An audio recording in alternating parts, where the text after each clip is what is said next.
Hey guys, welcome back to my channel. Should I read? Today I'll be doing another Goodreads reading vlog. This time I'll be focusing on romance.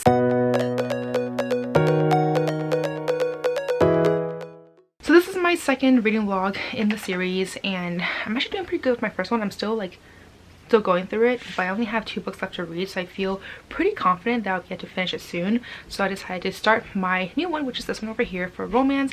And romance is actually a very short one. I only have 3 for sure books that I want to read and then 2 potential ones. So anyways, I have my laptop over here, so let's just go through the list. Okay, so I have over here the top 10 books from the Goodreads Choice Award. The first one that actually won, which is one that I will be reading, is From Blood and Ash by Jennifer L. Armentrout. I've heard raving reviews. Definitely intrigued. All I know is something to do with, like, I want to say it's paranormal and it's a fantasy. Obviously romance in here, and I heard that it's very smutty, and I'm like here for that. So yeah, we'll see how that goes. I haven't yet decided if I'm going to pick this up as an audiobook or an ebook or physical. I'm on the fence right now. I feel like I have, like, based on my reading preferences and in the past, I've enjoyed Jennifer's books before, so I feel like there's a very good chance I'll love it, and if I love it, I do want to own the series, so I might pick it up physically, just purchase it, but we'll see. I haven't really decided yet. I have a lot of books, like everything on here is unread, so I'm a little bit like, do I really want to buy it, or should I just get it from the library? But anyways, moving on to the next book over here, and that is Beach Read by Emily Henry. This is basically 2 authors who decide to like go to their beach houses. They're dealing with writer's block. One of them writes literary fiction, the other one writes romance, and to overcome their writer's block decide to swap genres, and obviously a romance ensues. I've heard great things of this book as well, so I'm really excited for it. It sounds like a really cute read. Alright, and the next book on here is In 5 Years by Rebecca Surley. This is one that I would not be reading. For this book, for whatever reason, I've heard great things, but it just never really caught my attention, so I just have no interest in reading this book. Then the 4th book over here is Regretting You by Colleen Hoover. I feel like I do really enjoy her books in the past, but this one, I think it's more about like family or something that I'm just like not really intrigued by it.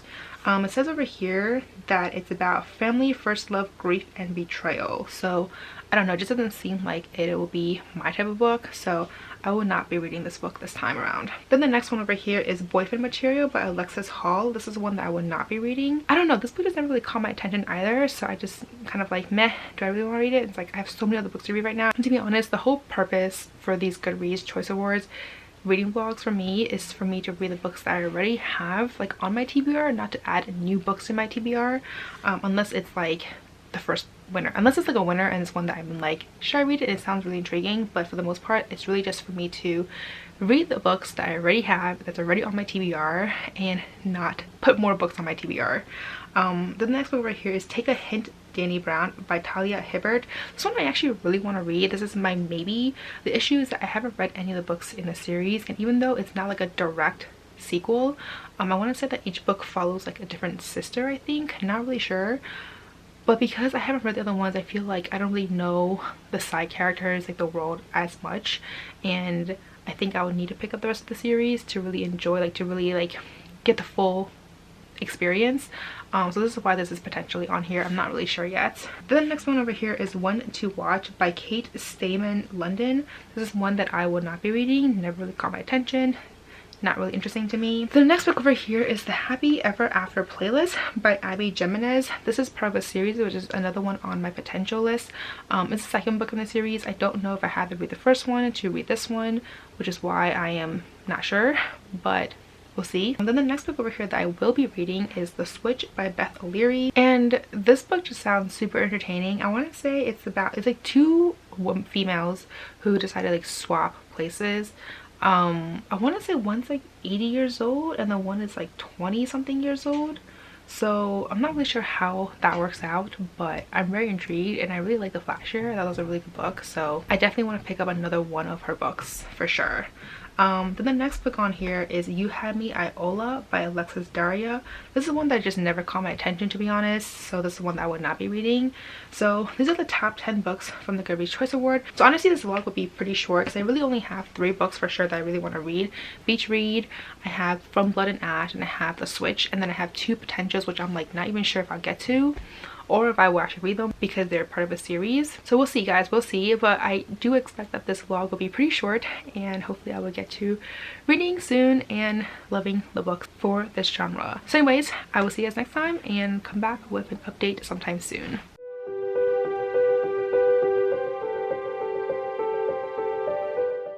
Hey guys, so just wanted to jump in with an update on the first book that I read, and that is From Blood and Ash by Jennifer L. Armentrout. I actually read this book during my 24 and 48 hour readathon. I'll link that vlog somewhere above in case you want to check that out. I ended up giving this book 3.5 stars. It was okay. It's basically like a new adult fantasy. It follows a girl called Poppy who is the maiden, and her entire life growing up she has been told that she's incredibly special. She is the only one that had survived a Craven attack, which are these bloodless creatures that just kind of like kills everyone, and once you get bitten by them you kind of turn into one yourself. And she is the only one who has managed to survive a Craven attack. So her entire life she's been kind of like secluded, treated very differently. No one can really see her. Everyone has all these expectations from her. She has all of these restrictions and regulations in terms of what she can and cannot do, and she's now at this point in life where she just feels like she has no privileges. Like, she is the maiden and there's this privilege to it, but she herself feels there's none because she doesn't have any of the basic rights that normal people have, like being able to go out to a park, or being able to go out, you know, and talk to people, or just being able to like socialize and mingle, because she's always secluded and treated differently. So one day she ends up going to a brothel house, kind of a brothel house called the Red Pearl, and there she ends up meeting a guy who is actually a very well-known guard called Hawks. And long story short, he ends up becoming her new royal guard, personal guard. And so of course things happen from there, and the entire time there's also this whole situation with the people, with these dissenters, because right now where she is, like, the whole story follows around this background about these like ascendants who are kind of like godlike creatures. Once they're ascended, which has something to do with the gods that they worship, they basically become like immortal in a way.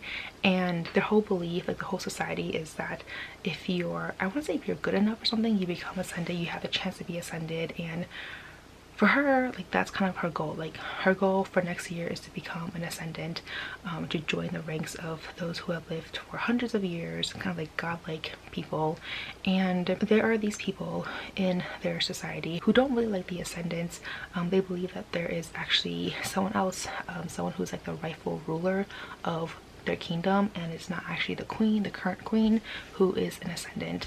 And so these people are called the dissenters, and there's this whole rebellion going on, kind of like underground rebellion. And at the same time there are also these creatures called the Atlanteans. I think that's what they're called. And so basically what they are is they're basically like the opposite of the ascendants. Kind of talks about, like, the whole difference really is the way how they perceive God and how they get their powers from God. The ascendants say that the Atlanteans are the ones who actually like steal the powers, whereas the ascendants are gifted the powers, and kind of like vice versa. It's all about religion and God basically. And so that's kind of like the whole political part about this book, of course, with Poppy and her situation as well. Honestly, I was kind of disappointed with this book. I was expecting something super intense. I know it's Jennifer L. Armentrout's book, so I was expecting a lot of smut, to be honest. And while there was, it was also very muted compared to our other books. I felt like things didn't really get heated up until the last quarter of the book, to be honest. And so I was kind of like, what's going on? I was expecting something like super action-packed, super heavy on the romance, and there were a lot of hints of romances, but that was kind of it for most of the book. I also felt like some of the explanations for the Atlanteans and the Ascendants were kind of confusing, to be honest. And it wasn't until the end that I was like, wow, I don't know how I didn't think about that. Like, it just makes so much more sense now, but it did take me some time to get there, to be honest. But yeah, like, I expected more, I guess, from her books, just because I have loved her books in the past. Every single one of her books for the most part have been really 5-star, 4-star reads. So this one, I don't know, just felt kind of lackluster for me.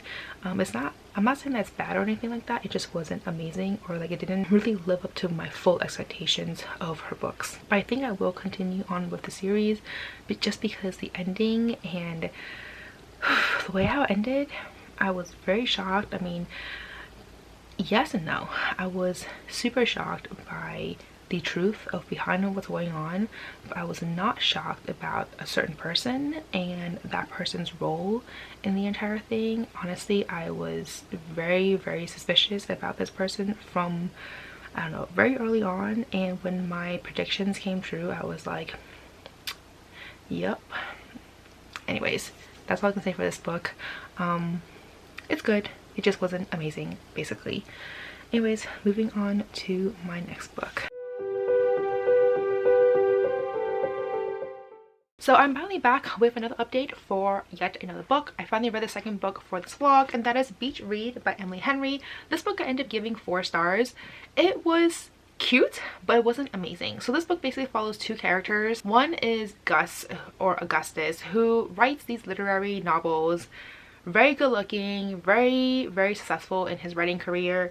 And the other one follows January, who writes romance novels, believes in the happy ever after, always believes in true love, always looks at life very optimistically. And January right now is suffering some sort of writer's block, and to kind of get herself out of that block, she ends up going to her dad's beach house. And long and behold, the neighbor next door is actually Gus. And it turns out the 2 of them have a very long lasting rivalry. They've known each other since college, and since then they've kind of been on different ends of the spectrum in terms of their writing careers, in terms of what they write, etc. But because both of them are both suffering some sort of writer's block and trying to figure out like what to write next, they decide to swap genres. So now January is trying to write the next great American novel, and Gus is trying to write a romance novel. And of course, as the 2 of them kind of collaborate and kind of share ideas and some of their tips and advices for writing their respective genres, the 2 of them end up falling in love. And this book was really, really adorable. And the thing is, like, what was so funny about to me was just like their adventures together. So he takes her on these like interviews to, I think it was like to like interview the like cult members, and I guess it's just like for her ideas so she can write the next novel. And for her end, she's taking him on these like rom-com kind of dates for him to kind of like experience romance so he can write a better romance book. And all of their adventures and their dates together were just so entertaining to read about, and it was just a really, really cute book, guys. I think this is my first Emily Henry book though, so I would definitely be reading more of her books in the future just because I really liked her writing. They're fun, it's entertaining, and I felt like there was a lot of little like wisdoms and inspiration and advice that were in this book that I felt like could be really applied to my life as well. So yeah, I really enjoyed this book overall. I just didn't think it was a 5-star read. But then the last book that I'm gonna read for this vlog is one that I actually just picked up, and that is The Switch by Beth O'Leary. I'm only 18 pages in, so not much has happened so far, but I will be updating you guys once I get to reading more of this book and once I finish this book, of course. But yeah, this is the last and final book that I'll be reading for this vlog, and yeah, that's it for this very short update, and I will see you guys when I get to finish reading the last and final book.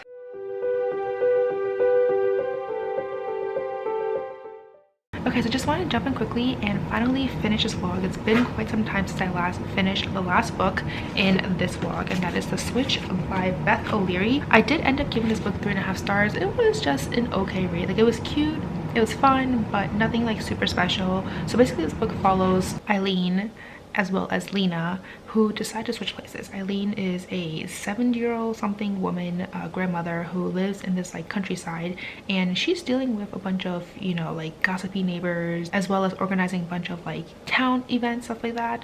In the meantime, she's also trying to see if she can find another love, because she broke up with her husband, divorced her husband of many years, found out that he was cheating on her, and so now she's trying to see if there is love out there for her. But in this small town, there's only a few pickings, right? So then there is her granddaughter Lena, who is in London having a successful career, but she's having some trouble coping with the death of her sister. And so right now she has been struggling with her job, with her like love life, with her like mental health, etc. And so one day she has some sort of like breakdown at a company presentation, and her company's like, you need to go on a sabbatical. Like, I think it was like 6 months or something like that, where she was like, no, I think it was like 2 or 3 months, something like that. But for a long time she is not allowed to go back to work. She has to go take a vacation, take a break, etc. And so she ends up deciding to switch places with her grandmother, because she's like, well, maybe I just need to get away from London for a while, go to the countryside, kind of like, you know, experience a different view, whatever. And then for her grandmother, she can actually go to London, where there's a lot more men who's able to, you know, who's available. So the children switch sides, and that's kind of what the book is about. This book was cute, like I said already. It was entertaining. Like I do think like the whole switching thing was kind of weird to me, just because like I don't know, I just felt like the concept of a switch made sense, but the concept of a switch between a grandmother and her granddaughter just somehow like it's just so bizarre to me. Like I just can't fathom that ever happening. For some reason I kept thinking like Freaky Friday, or that movie is called, where they actually switch places. Obviously that was not the case at all. Everyone in the area knew that it was her granddaughter. Everyone in her granddaughter's place, like in London, knew that it was her grandmother. So her grandmother was actually living with her roommates, which I thought was so weird. Like if I was her one of her roommates, I would think it was so weird if like a 70-year-old woman starts to live with me, you know what I mean? Like I just feel like in that kind of concept, I just can't imagine suddenly having like a 20-year-old, you know, successful young woman as my roommate, and then suddenly she starts to switch place with her grandmother, and now it's her like 70-year-old grandmother. That concept to me is just bizarre for me, like if I was in the roommate situation. But somehow her roommates were just like super chill about it, you know, went with the flow, became really good friends with her grandmother. Like it was just like a really cute, like in a way it reminded me of like a Hallmark movie, just because how adorable it was, and just does not seem like reality at all. Like I just can't imagine having like this happening in real life whatsoever. But yeah, anyways, I was about to say for this particular book, so let me just kind of like wrap things up in terms of the books I read. For the romance category, I ended up reading 3 books. I read From Blood and Ash, which I gave 3.5 stars. Then I read Beach Read, which I gave 4 stars. And the last book that I read was The Switch, which I gave 3.5 stars. So overall, everything was between 3.5 to 4 stars, which honestly is not bad. I don't think I had like a favorite book in this category, which is kind of unfortunate, but I mean it is what it is. So anyways, point is, end of the day, out of 3 books I read for this category, I would say Beach Read is the winner for me personally. I know that a lot of other people really love From Blood and Ash, but I don't know, for me personally it was just meh. Like it was good, but not like amazing. But yeah, that's it today for this video. As always, if you do like this video, please do give me a thumbs up. It really does help out my channel. And if you would like more content of me, please do subscribe to my channel and hit the notification bell. As always, don't forget to follow me on Twitter and Instagram, and I'll see you guys next time. Bye.